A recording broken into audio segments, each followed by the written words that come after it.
दोस्तों 2025 अब ख़त्म हो रहा है। कल तक ख़त्म हो जाएगा। आप सबको नए साल की शुभकामनाएं। आप लोग तरक्की करें, खुश रहें, अच्छी अच्छी फ़िल्में देखें। तो ये एक थोड़ा सा रिवाज है हम सब लोगों में जो फ़िल्मों को पसंद करते हैं उनके बारे में बात करते हैं। वो अपनी अपनी इस साल उनको कौन कौन सी फ़िल्में अच्छी लगीं उसके बारे में बात करते हैं। तो मैंने थोड़ा सा सोचा, ये पिछले 2-3 साल से पैन इंडियन फ़िल्मों की बातें हो रही हैं ना, तो मैं तरह तरह की भाषाओं में मैं जितनी फ़िल्में देख पाया, ज़्यादातर मैं गोवा में रहता हूँ, तो गोवा में तरह तरह की फ़िल्में देखने का उतना स्कोप नहीं है, फिर भी जितनी देख पाया वो मेरी लिस्ट है। और इसमें मलयालम फ़िल्में हैं, कन्नड़ फ़िल्में हैं और ऑब्वियसली हिंदी फ़िल्में हैं। मेरी जो 10 फ़िल्में, मैंने इनको रैंकिंग भी नहीं दी है टॉप 10, क्योंकि मेरा ये मानना है एज अ दर्शक, देखिए किसी फ़िल्म ने 200 करोड़ कमा लिए, किसी ने 500, किसी ने 1000 या जो भी। हम जब फ़िल्म देखते हैं ना, उस वक्त वो फ़िल्म हमें अच्छी लग रही है या नहीं, वो हमारे लिए मैटर करता है। ये रैंकिंग या सबसे ज़्यादा अच्छी कौन सी लगी, मैं उसमें नहीं जाऊँगा। कुछ फ़िल्में हैं जो मुझे बहुत अच्छी लगीं, इसमें मैं उनके बारे में बात करूँगा आप लोगों के साथ। सबसे पहले मैं बात करूँगा मलयालम की फ़िल्म लोका चैप्टर 1 चंद्रा के बारे में। अ, ये फ़िल्म बहुत सिमिलैरिटी रखती है प्लॉट वाइज़ थामा के साथ जो हिंदी की आई थी, और लकीली थामा बाद में आई, लोका पहले आई थी। मैंने लोका देखी 3D में। और अ, वो भी अपना एक गॉब्लिन्स और वैम्पायर्स का यूनिवर्स बना रहे हैं मलयालम में, इसलिए चैप्टर 1। और अगर आपने लोका चैप्टर 1 नहीं देखी है, OTT पर देखिए। मैं आपको बड़े दावे के साथ कह रहा हूँ कि थामा से बेहतर फिल्म है। थामा बुरी फिल्म नहीं है, लेकिन थामा से कहीं बेहतर है लोका चैप्टर 1। और वो by the way Malayalam film की, शायद अगर मेरी नॉलेज गलत नहीं है, ऑल टाइम सबसे बड़ी हिट है। 300 करोड़ मलयालम की कोई फिल्म क्रॉस करे वर्ल्ड वाइड, ये पहली फिल्म है। कल्याणी प्रियदर्शन ने चंद्रा नाम की एक लड़की का रोल किया है इसमें, जो बैंगलोर आती है और एक अपार्टमेंट में मूव इन करती है, और सामने के अपार्टमेंट में एक लड़का सनी उसकी तरफ अट्रैक्टेड हो जाता है।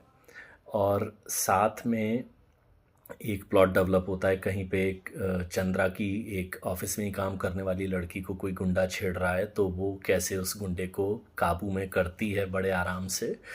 और इस गुंडे का कनेक्शन है एक ऑर्गन ट्रैफिकिंग गैंग से और एक करप्ट ऑफिसर नचियप्पन से, और फिर कैसे ये नचियप्पन इस लड़की चंद्रा के पीछे पड़ते हैं, और फिर पता चलता है कि चंद्रा इन लोगों के लिए कहीं ज़्यादा ख़तरनाक है, और चंद्रा एक्चुअली क्या है, उसके पास इतनी सुपर पावर्स कैसे हैं। थोड़ा सस्पेंस, जो भी आप देखिए इस फिल्म को। और मैं दावे के साथ कह सकता हूँ कि थामा देखने के बावजूद आपको लोका चैप्टर 1 ज़्यादा पसंद आएगी। बहुत ही अच्छे ढंग से, बहुत ही बढ़िया प्रोडक्शन वैल्यूज़ और एक्शन कोरियोग्राफी बहुत ही ज़बरदस्त है इस फिल्म की। सस्पेंस प्लॉट बहुत ज़बरदस्त है। सबसे ज़्यादा एक चीज़ हो जाएगी कि ये मैंने 3D में देखी थी, और 3D में मलयालम में इतनी बढ़िया प्रोडक्शन वैल्यू है इस फिल्म की, तो OTT पे आप इसको 3D में नहीं देख पाएंगे। बट ये एक फ़िल्म है जो आप सबटाइटल्स के साथ देखिए, अगर आपको मलयालम समझ में नहीं आती है, और या फिर हिंदी डब वर्जन आप देख सकते हैं OTT पे, तो वो ऑप्शन होता है।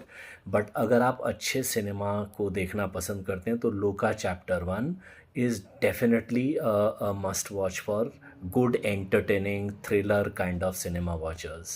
इस साल मेरे लिए मलयालम फिल्मों से तरह तरह के हीरे मैंने देखे। एक और फिल्म जिसके बारे में मैं ज़रूर बात करना चाहूँगा, रेखा चित्रम। रेखा चित्रम मतलब रेखा नाम की किसी लड़की का चित्र नहीं, रेखा चित्रम होता है, if I am not wrong, Malayalam में किसी का लाइन ड्राइंग, किसी की लाइन स्केच, जो पुलिस वाले बनाते हैं ना, मतलब जब किसी को, मुजरिम को पकड़ना होता है, डिस्क्रिप्शन पे जो ड्राइंग बनती है। कहानी शुरू होती है फिल्म की कि ये एक आदमी बैठा है एक जंगल में, और वो फेसबुक पे अपना लाइव कर रहा है वीडियो, और वो बहुत ही फेमस बिजनेसमैन है जो भी है। वो अपनी उसकी हालत ख़राब है, शराब पी रहा, और कहता है इस पेड़ के नीचे जहाँ मैं बैठा हूँ, इसके नीचे हमने आज से 20 साल पहले एक बेगुनाह लड़की को मार के दफनाया था, और शायद ऐसे पाप की ही सज़ा मैं भुगत रहा हूँ क्योंकि मैं मरने वाला हूँ। बाद में पता चलता है कि इस आदमी को कैंसर है, और ये अपने आप को गोली मार के मर जाता है। वहाँ पे खुदाई की जाती है और एक लड़की का कंकाल मिलता है, और उसके पैर में एक पायल टाइप होती है, बस ये एक क्लू है। अब ये लड़की कौन है, इन लोगों ने इसको क्यों मारा, मरने से पहले ये आदमी, अगर मुझे प्लॉट ठीक से याद है, स्पॉइलर नहीं है क्योंकि ये पहला ही सीन है, अपने कलीग्स का भी नाम ले लेता है और उसमें एक जो आदमी बहुत ही बड़ा बिजनेसमैन है वो केरला का। तो फिर पुलिस इन्वेस्टिगेशन शुरू करती है कि भाई ये लड़की कौन है, इसकी क्या आइडेंटिटी है, ये कैसे मरी और कैसे कंकाल लड़की का है, किस लड़की का, उसकी उम्र क्या थी, उसका नाम क्या था, कैसे ये पुलिस वाला जो है जो सस्पेंड हुआ था और फिर वापस नौकरी पे लाया गया है, वो कैसे इन्वेस्टिगेट करके पता करता है। ये इस फिल्म का प्लॉट है। मतलब इतनी ज़बरदस्त थ्रिलर है, एक स्लो बर्निंग थ्रिलर है, लेकिन आपको मज़ा आ जाएगा अगर आप थोड़ा सा पेशेंस रख के देखें तो। बहुत ही बढ़िया, हू डन इट बोलते हैं ना इंग्लिश में, वो वाली मूवी है ये। मैं जो कह रहा हूँ कि आप लोग इसे ज़रूर देखें अगर आप अच्छे सिनेमा का शौक़ रखते हैं तो। 2025 की ये एक और बढ़िया फ़िल्म लगी थी मुझे। अब मैं बात करूँगा एक और फ़िल्म की, अगर मैं गलत नहीं हूँ तो ओरिजिनली ये तेलुगु में बनी है, महाअवतार नरसिम्हा। एक अनएक्सपेक्टेड फ़िल्म आई जो बॉलीवुड की अच्छी अच्छी फ़िल्में लुढ़क रही थी। अगर मैं ठीक से मुझे याद है तो वॉर 2 के आसपास आई थी। वॉर 2 ने लोगों को डिसअपॉइंट किया, मुझे भी किया। हालांकि जब मैंने देखी थी तो मैं ऋतिक रोशन का फ़ैन हूँ तो मैंने थोड़ी तारीफ़ की, लेकिन अब जब मैं सोचता हूँ तो मैं भी मानता हूँ कि उतनी अच्छी फ़िल्म नहीं थी वॉर 2। उसी टाइम पे महाअवतार नरसिम्हा आई और जिस ढंग से हम में से जितने लोग पुरानी कहानियाँ हमारे वेदों की, पुराणों की जानते हैं, हमारे कल्चर की जानते हैं, उन्होंने नरसिम्हा भगवान की कहानी कई बार सुनी है, लेकिन उसके बैकग्राउंड में वराह अवतार, मत्स्य अवतार और फिर ये नरसिम्हा अवतार पे कैसे आई बात, ये जो कहानी को दिखाया डायरेक्टर ने और इसके जो स्पेशल इफ़ेक्ट्स थे, एनिमेटेड फिल्म ने शायद लगभग, हिंदी वर्जन ने शायद, मेरी नॉलेज हो सकता है सही ना हो, आप लोग वेरीफाई करें, लेकिन मुझे बताया गया कि 200-250 करोड़ का बिज़नेस किया इस फिल्म ने। और इस फिल्म का चलना था इसका जो एनिमेशन क्वालिटी थी उसकी वजह से भी, जिस तरह से कहानी को दिखाया उस तरह से भी, और भगवान के वो जो अवतार उन्होंने जब वो राक्षसों के वध किए, जो वराह अवतार, स्पेशली जो क्लाइमैक्स में नरसिम्हा अवतार की जो एक्शन कोरियोग्राफी है कि किस तरह से वो हिरण्यकश्यपु को मारते हैं, वो जिस ढंग से दिखाया गया स्क्रीन पर, वो दर्शकों को पसंद आया। और मैं ऐसे लोगों को जानता हूँ जो इस फिल्म को 2-2 3-3 बार देखने गए। तो ये एक फ़िल्म है अगेन, क्योंकि इस फिल्म का भी 3D वर्जन बहुत ही बढ़िया लगा था बड़ी स्क्रीन पर। OTT पे आपके लिए 3D वर्जन नहीं होगा, लेकिन फिर रिपीट कर देता हूँ कि अच्छी फ़िल्मों के शौकीन 2025 में ये एक फ़िल्म आई थी। अगर आपने नहीं देखी है तो देखें, बाकी ये मेरी फेवरेट फ़िल्मों में से एक रही। अब मैं जिस फ़िल्म की बात करूँगा ना, मुझे उस फ़िल्म के ट्रेलर से उम्मीद नहीं थी। मैंने जब फ़िल्म देखी तो मुझे लगा आ गई एक और लव स्टोरी, वो फ़िल्म, मतलब क्या होगा इसमें, ज़्यादा वही सन की आशिक दिख रहा है और आंसू बहाती हुई सी एक लड़की दिखाई दे रही है फिर से। खैर मैं फ़िल्म देखने गया और इस फिल्म का नाम है तेरे इश्क में। धनुष और आनंद एल राय की जो एक केमिस्ट्री है, आनंद एल राय धनुष में से जो काम निकाल लेते हैं ना, ये शंकर नाम का एक लड़का और मुक्ति नाम की एक लड़की की सो कॉल्ड लव स्टोरी थी ये, जिसमें मतलब बोलते हैं ना कि पहले ही दिन से मनहूस प्रेम कहानी या अभिशप्त प्रेम कथा जो शुद्ध हिंदी में बोलते हैं। तो अब ये जो कैरेक्टर है वो मुझे बहुत कनेक्ट हुआ उस कैरेक्टर से, कि ये एक लड़का है जो प्यार कर सकता है तो फिर पूरे जुनून से कर सकता है। जैसे वो कुछ लोग बोलते हैं ना कि यार बैलेंस में प्यार करो, मेरी पर्सनली ये मानना है कि यार इश्क होगा तो या तो जुनून से होगा, नहीं तो इश्क में बैलेंस नहीं होता। आप अपनी गर्लफ्रेंड के बारे में पॉजेसिव भी होंगे, जेलस भी होंगे, इनसिक्योर भी होंगे।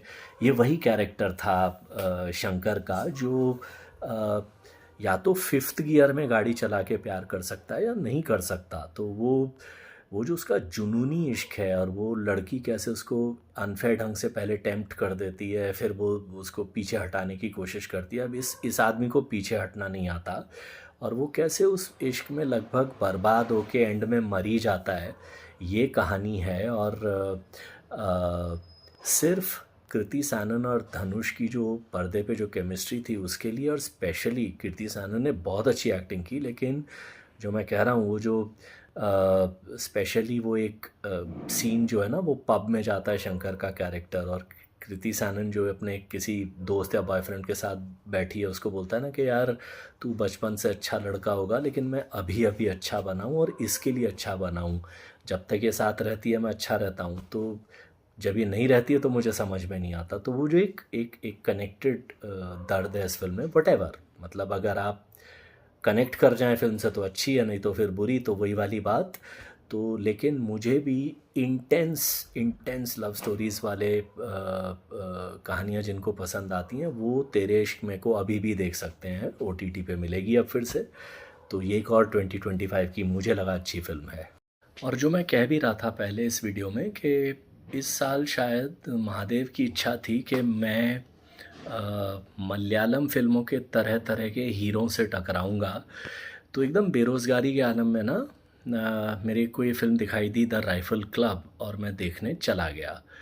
एकदम 2 घंटे की फ़िल्म, ना 1 मिनट ऊपर ना 1 मिनट नीचे। ज़बरदस्त एक्शन फ़िल्म। कहानी ये है कि एक लड़का लड़की जो इवेंट कर रहे हैं किसी शहर में केरल के, वहाँ पे एक बड़े गैंगस्टर का बेटे का बर्थडे है जिसमें ये लोग इवेंट कर रहे हैं, और ये गैंगस्टर का बेटा इस लड़की से बदतमीज़ी करता है, और ये लड़का लड़की बॉयफ्रेंड हैं। तो इन तीनों में एक फ़ाइट होती है जिसमें लड़का एक्सीडेंटली मारा जाता है। अब ये लड़का लड़की भाग के आते हैं इस राइफ़ल क्लब में, वेस्टर्न घाट की ये खूबसूरत जगह, पूरा बहुत बड़ा, आई एम श्योर वेस्टर्न घाट जिन लोगों ने भी देखा है, बहुत ही बड़ा एक एरिया है वेस्टर्न इंडिया में, हरियाली से भरा हुआ।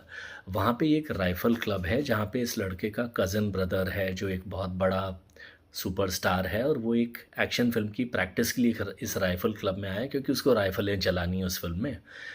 और पीछे पड़ा है ये भारी भरकम गैंगस्टर गैंग, और इमेजिन करिए मलयालम फिल्म में इस गैंगस्टर गैंग का बॉस कौन है, अपने अनुराग कश्यप। अनुराग कश्यप मलयालम की एक एक्शन फिल्म के मेन विलन। तो ये गैंग धमकी दे रहा है, ये इस क्लब को घेर लेता है कि इन लड़का लड़की को हमारे हवाले करो। और ये राइफ़ल क्लब क्या है, बेसिकली जो राइफ़ल चलाने के शौकीन लोग, कोई 150 साल पुरानी राइफ़ल, सेकेंड वर्ल्ड वॉर की राइफ़ल, उस टाइप की राइफ़लें, और ये एक ख़ानदान टाइप ही है, 15-20 लोगों का, देवरानी जेठानी, उनमें आपस में वो वाली पॉलिटिक्स भी है।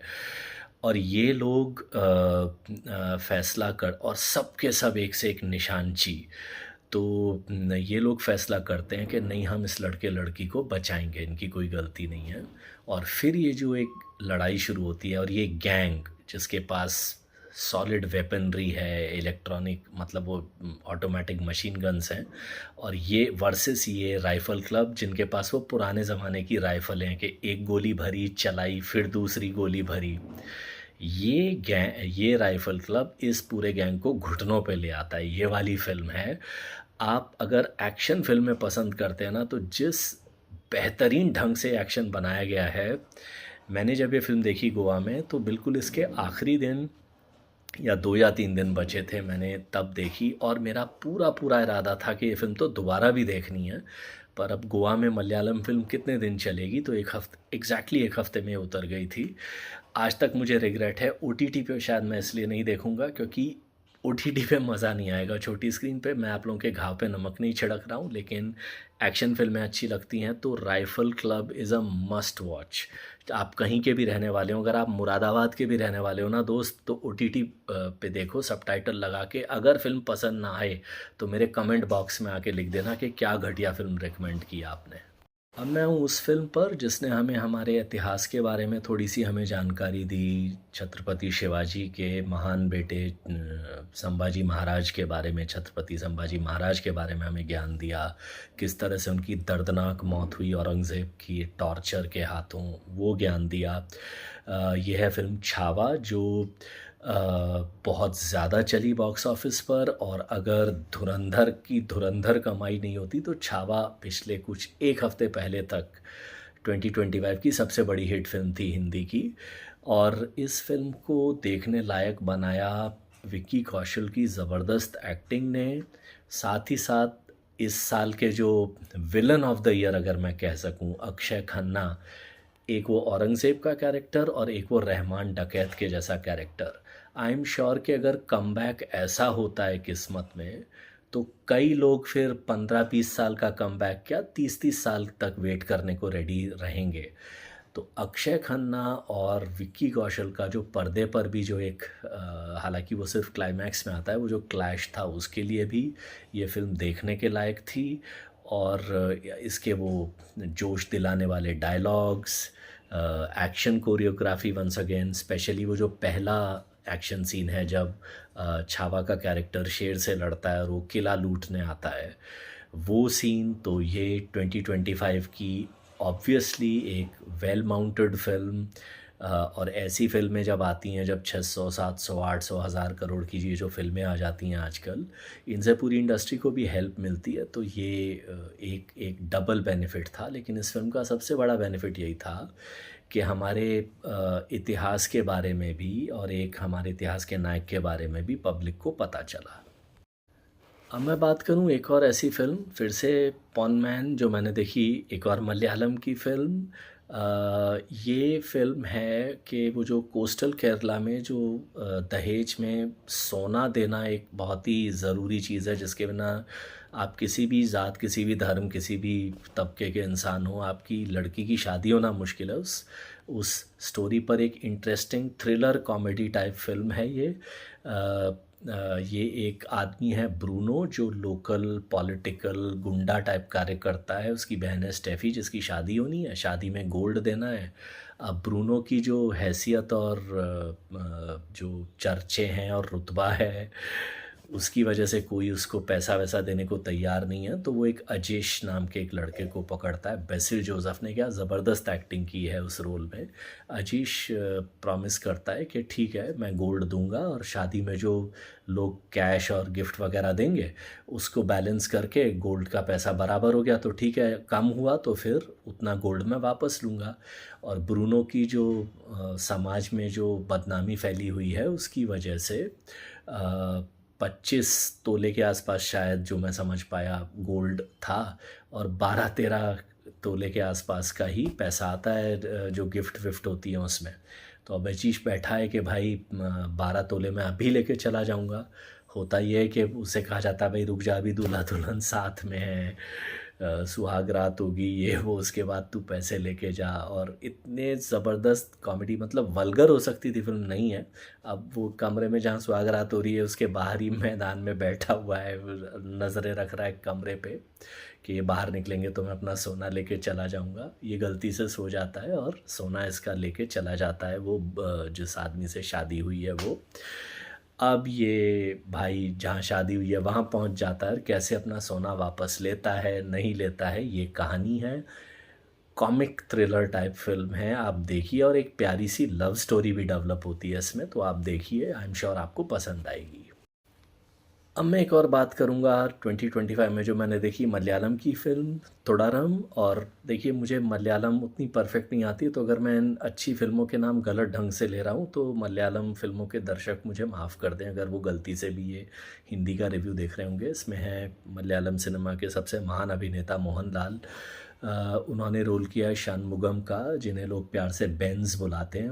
उनकी ज़िंदगी अपनी एक छोटी सी फैमिली, ललिता उनकी बीवी, जो रोल किया है साउथ की फेमस एक्ट्रेस शोभना ने, और उनके 2 बच्चे, उनके आसपास रिवॉल्व करती है छोटी सी दुनिया। और वो अपनी एम्बेसडर पे जान छिड़कते हैं। मैं समझ सकता हूँ, जैसे मैं अपनी मोटरसाइकिल पे आजकल अपनी जान छिड़कता हूँ, तो उनके लिए वो एम्बेसडर भी उनकी एक, आप यही समझ लो कि सेकंड बीवी जैसी है।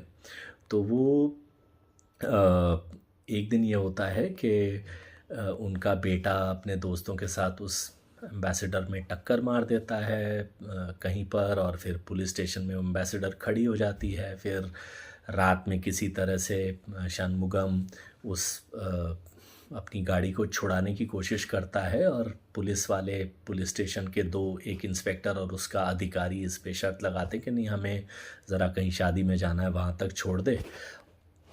और फिर वो कैसे उसको, नहीं अभी हमें एक और काम करना है, जंगल में कार लेके चल। और जंगल में क्यों लेके जा रहे हैं, वो जो धीरे धीरे जो सस्पेंस खुलता है। पैरेलल प्लॉट ये है कि 2 दिन से उनका बेटा भी गायब है, और कहाँ कहानी के तार जुड़े हुए हैं धीरे धीरे खुलता है। बहुत ही ज़बरदस्त mystery, action, suspense, thriller type film है। और ये मैं मानने लगा हूँ कि मलयालम फ़िल्म के डायरेक्टरों को मिस्ट्री और सस्पेंस फ़िल्मों का दद्दू डिक्लेयर कर दिए देना चाहिए। मलयालम सिनेमा में जिस टाइप की सस्पेंस और मिस्ट्री फ़िल्में बन रही हैं, मैं कोई जनरलाइजिंग स्टेटमेंट या कोई बेइज्जती का स्टेटमेंट नहीं देना चाहता हूँ बाकी सिनेमा इंडस्ट्रीज़ के लिए, लेकिन बाकी इंडस्ट्री वाले नहीं बना पा रहे हैं वैसी फ़िल्में। तो थोड़ारम, अगर आपको मिस्ट्री टाइप फ़िल्में पसंद हैं तो फिर से 2025 की एक और महान फ़िल्म जो मैंने देखी, ओटीटी पे देखी है सबटाइटल्स के साथ, आपको ज़रूर पसंद आएगी। सबसे एंड में मैं बात करूँगा उस फ़िल्म की जिसने धमाका मचा रखा है, मेरी भी बहुत फ़ेवरेट फ़िल्म है। बहुत टाइम के बाद मैंने एक ऐसी फ़िल्म देखी जिसे जब मैं दोबारा देखने गया, तो दोबारा देखने में मुझे और मज़ा आया, क्योंकि मैं वो कैरेक्टर्स की आपस में केमिस्ट्री ऑब्ज़र्व कर रहा था, डायलॉग्स और ज़्यादा ऑब्ज़र्व कर रहा था, एक्टिंग समझ पा रहा था। ऑब्वियसली आप शायद समझ गए होंगे, ये फ़िल्म है धुरंधर, जो अभी भी तीसरे हफ्ते में भी ऐसी ऐसी कमाई कर रही है जो बड़ी बड़ी फिल्में अपने पहले हफ्ते के वीकेंड में नहीं कर पा रही हैं। और ये जो एक एक मुझे धुरंधर की जो सक्सेस हुई 2025 में, उसमें सबसे ज़्यादा खुशी ये है कि ये जो बार बार एक पट्टी पढ़ाते हैं ना घटिया फिल्में बनाने वाले, कि अब ज़माना नहीं है 3 दिन में जितना कलेक्शन कर लिया कर लो, अब पब्लिक के अंदर पेशेंस नहीं है, पब्लिक फिल्में नहीं देखना चाहती है। मैं नहीं मानता इस बात को। किसी भी ज़माने में, किसी भी जनरेशन में, आप उसे जेनज़ी बोलो, अल्फ़ा बोलो, बीटा बोलो, गामा बोलो, कॉस थीटा बोलो, जो बोलना है बोलो, हर जनरेशन अच्छी फ़िल्में देखना चाहती है, एन्जॉय करना चाहती है, बार-बार थिएटर आना चाहती है। आप फ़िल्में बना ही नहीं पा रहे भाई, जो मैंने अभी-अभी इसी वीडियो में पहले कह दिया, 2 घंटे की फ़िल्में ऐसे बना रहे हो कि आदमी को लगता है 2 जन्म से वो थिएटर में सो रहा है। धुरंधर 3.5 घंटे की फ़िल्म, उसका स्क्रीन प्ले, उसके डायलॉग्स और उसकी एक अलग तरह की प्रेज़ेंटेशन, कि वो 80s और 90s के गानों के ऊपर एक्शन सीन्स बने हुए हैं। चैप्टर वाइज़ कैरेक्टर्स इंट्रोड्यूस हो रहे हैं, मतलब इंटरवल पे तो संजय दत्त का कैरेक्टर इंट्रोड्यूस हो रहा था इंटरवल के आसपास। उस टाइप की फ़िल्म, मतलब 2 घंटे के बाद इंटरवल आता है बॉस, और मैंने 2 बार देखी, दोनों बार मैंने देखा कि पब्लिक हिल नहीं रही है थिएटरों में से। तो और ऐसी फ़िल्म जो न सिर्फ़ हिंदुस्तान और कुछ गिनी-चुनी जगहों पर रिलीज़ होने के बावजूद 1000 करोड़ क्रॉस कर गई, गल्फ़ में बैन है। तो ऐसी फ़िल्म आई है जो और वंस अगेन जब ये फ़िल्म मैंने देखी थी तो मेरे दिमाग में फ़िल्म का स्क्रीन प्ले, रणवीर सिंह की कंट्रोल्ड एक्टिंग, डायरेक्टर ने जो रियल कहानियों के, रियल इंसिडेंट्स के ऊपर फ़िक्शनल कहानी बिठाई, उसके बारे में मैंने बोला। तो फ़ेसबुक पे मेरा ये रिव्यू 3 लाख क्रॉस कर गया। यूट्यूब पे तो आप लोग मुझे आज तक 2000 फॉलोअर्स पे नहीं पहुंचा पाए हो, खैर छोड़ो। अ, उस टाइम पे क्योंकि मैं अक्षय खन्ना वगैरह ये सारी एक्टिंगों के बारे में नहीं बोल पाया, तो कई लोगों ने लिखा कि भाई आपने अक्षय खन्ना के बारे में कुछ नहीं बोला। यार वो तो मैंने पहले दिन देख ली थी फ़िल्म ना, मतलब अक्षय खन्ना इतना महान धमाका बनने वाले हैं, मुझे कहाँ से अंदाज़ा था। मैं भी आप ही लोगों की तरह नॉर्मल ढंग से फ़िल्में देखता हूँ, बट ऑब्वियसली धुरंधर को भी इस फ़िल्म की 2025 की सबसे ज़्यादा अच्छी फ़िल्मों में गिना जाना चाहिए। और ये फ़िल्म अभी भी चल रही है, या ये इसको आपको ओटीटी पे तो पता नहीं कब आएगी। जाइए थिएटर में देख लीजिए। ये भी 2025 की एक ऐसी फ़िल्म है जो देखने के लायक है। बस इसके साथ मेरा 2025 का ये राउंड अप मैं ख़त्म करता हूँ। अगर इस इतने लंबे वीडियो को आपने अब तक देख लिया है तो 2025 में मेरी एक थोड़ी सी एक रिक्वेस्ट पूरी कर दीजिए। याहू पे लोगों को रेकमेंड कर दीजिए कि वो मेरे याहू बोल रहा हूँ यार, इतना बोलते बोलते थक गया मैं, सॉरी, माफ़ करें। यूट्यूब पर मुझे फॉलो करें, शेयर कर लें, सब्सक्राइब कर दें मेरे चैनल को। Thank you. आई होप दिल से बात की, थोड़ा ज़्यादा बात कर जाता हूँ, एक्सटेम्पोर बोलता हूँ, कोई एडिटर वगैरह नहीं है। तो अगर आपने अब तक सुना है तो उसको मुझे सुनने के लिए थैंक यू। और ये फ़िल्में आप जाके देखिए, आपको मज़ा आएगा।